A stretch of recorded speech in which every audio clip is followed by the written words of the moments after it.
Est-ce que Enzo Maresca est responsable de la mauvaise passe de Chelsea? C'est simple, sur les 5 derniers matchs, on a 2 nuls, 2 défaites et 1 victoire. Et une 4e place pour les Blues qui étaient quand même promis à la 2e place, voire, attention, en chuchotant au titre en Première Ligue avec moi, Axel, Diadje, Tim. Comment ça va les gars? Ça va, Ça va.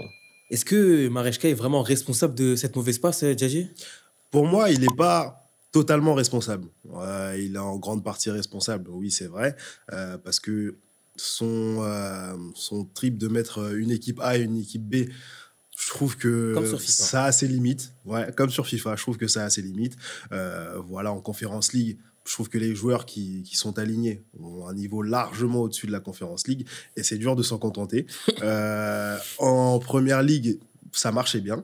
Ça marchait très très bien. C'est vrai que c'était assez fluide. C'était plaisant à voir jouer. Mais sur certains matchs, quand on sent que voilà, certains joueurs de l'équipe B pourraient débloquer la situation, je trouve qu'ils tardent à faire ces changements, ce qui est assez préjudiciable parce que bon, l'intensité en Première Ligue, c'est à tous les matchs et c'est sur tous les instants. Donc voilà, quand il y a des baisses de régime, je trouve qu'il pourrait mieux faire au niveau de ses changements. Sa tactique, il pourrait la revoir aussi. Je le trouve un peu dogmatique sur certains matchs quand même. Mais dans l'ensemble, on ne va pas se le cacher. On ne s'attendait pas du tout à ce que Chelsea soit là à ce niveau-là. Donc voilà, nous, on visait le maintien au début de saison, comme je le dis. Mais non, pour l'instant, franchement, ça peut aller. Même si c'est vrai que ça se dégrade sur ces derniers matchs. Axel, comment on voit la gestion avec une équipe A et une équipe A' ou l'équipe bis? C'est pas un problème dans la gestion des joueurs et du vestiaire pour Maresca? Pour moi, c'était une bonne chose au début de la saison, comme parce qu'il devait se fixer sur un 11. Donc, ça a aidé quand même à former le 11, à bien marcher, à bien fonctionner, à avoir des automatismes. Et c'est ce qui a fait que Chelsea a aussi bien marché. Mais dans le même temps, ça a tué des joueurs comme Nkunku, Félix, Mudryk ou des personnes qui peuvent insuffler en fait de l'énergie et des buts et débloquer des situations dans des matchs qui sont un peu serrés. Parce que finalement, ils n'ont pas d'automatisme avec cette équipe-là.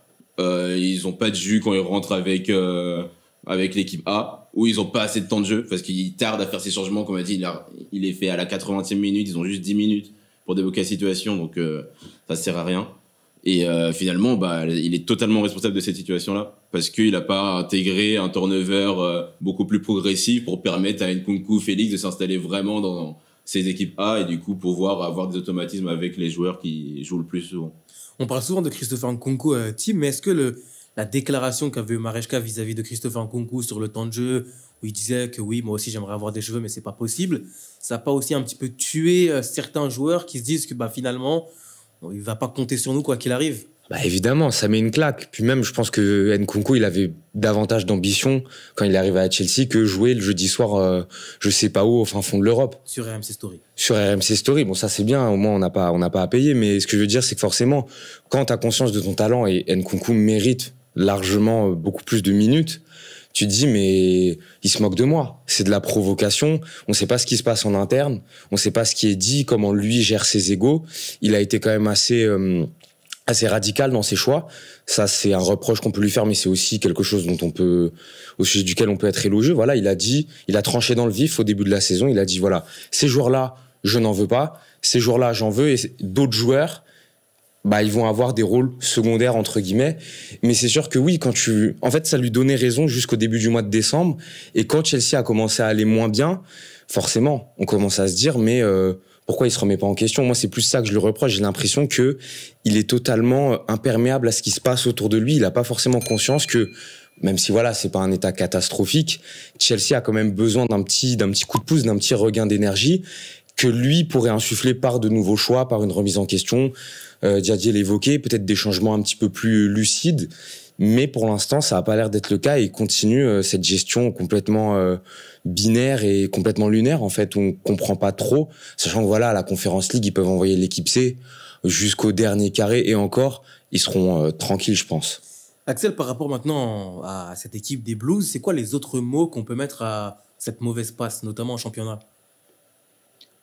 Finalement, moi, c'est plutôt de l'usure parce que quand on regarde, par exemple, le nombre de minutes jouées d'un Cole Palmer, il a loupé 50 minutes en tout dans la saison finalement.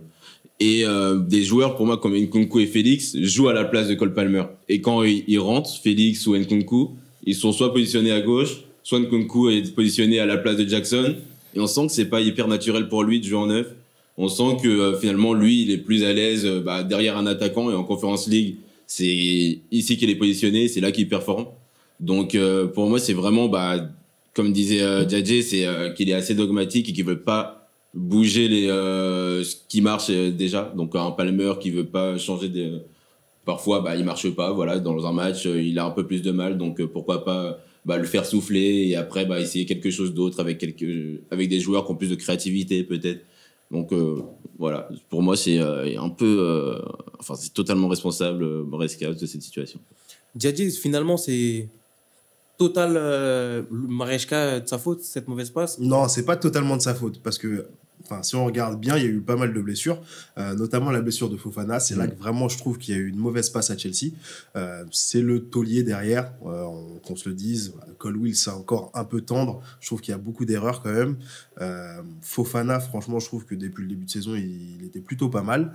T'as Reece James qui est toujours blessé, comme d'hab, j'ai envie de dire, malheureusement. Il y a plus de jours où il est en dehors des terrains ou blessé qu'autre chose. Mais c'est vraiment préjudiciable parce que c'est deux éléments qui vraiment auraient pu être prépondérants dans ta saison s'ils étaient réguliers et pas blessés. Tu as aussi Lavia qui est blessé, qui joue très peu, et donc ça permet pas au pivot Enzo Caicedo de se reposer. Et on voit sur ces derniers matchs que justement Chelsea prend beaucoup de transitions et qu'Enzo a beaucoup de mal, je trouve, à faire les retours défensifs. Donc ça laisse Caicedo un peu livré à lui-même dans le repli défensif, dans les couvertures.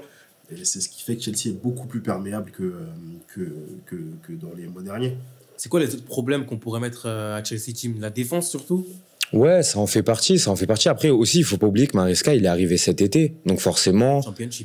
Championship, donc c'est pas les mêmes standards, c'est pas la même concurrence aussi. Puis t'arrives quand même dans un club comme Chelsea où les attentes sont très élevées malgré une petite baisse de régime sur les 2 dernières saisons.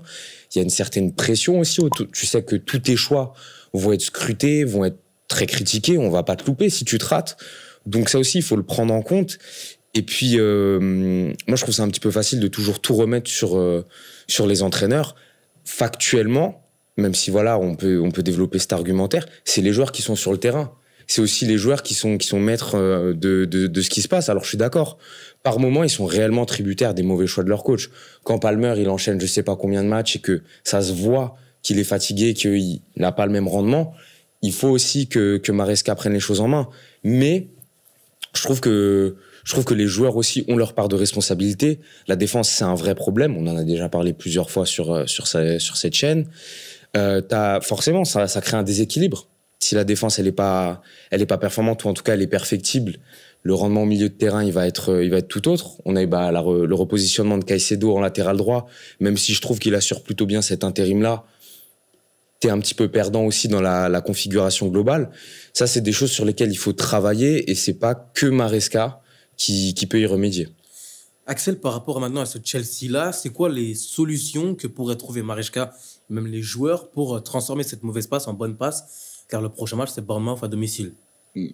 C'est sur ça qu'on va l'attendre. Finalement, quand tout se passe bien, c'est là que quand tout se passe bien, tout le monde l'exalte, etc. Mais la capacité d'un coach, c'est sa faculté à rebondir. Et donc, c'est dans des mauvaises passes, comment il va réussir à trouver les clés pour s'en sortir.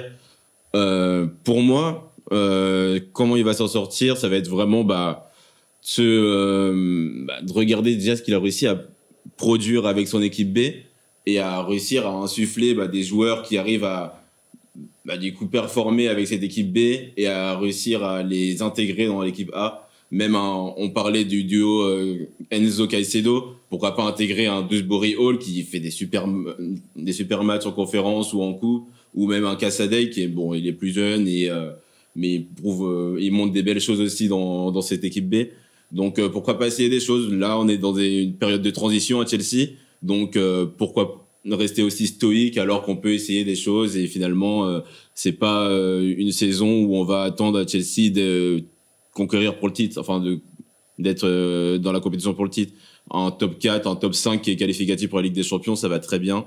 Donc il a cette marge de manœuvre là et on espère qu'il va réussir à le faire très prochainement. Djadje, c'est obligatoire le top 4? Franchement, c'est obligatoire. Au vu de ce qu'on a vu depuis le mois d'août et depuis le lancement de la Première Ligue, je trouve qu'il y a largement les moyens de le faire. Comme on l'a dit, il a 2 équipes à sa disposition.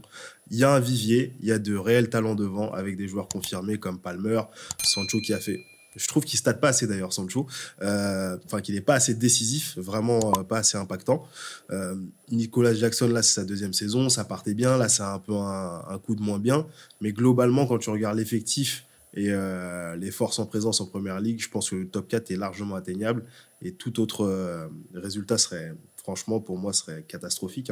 D'un point de vue comptable comme au niveau de l'élan aussi. Parce qu'une 3e année d'affilée sans Champions League, ça pique.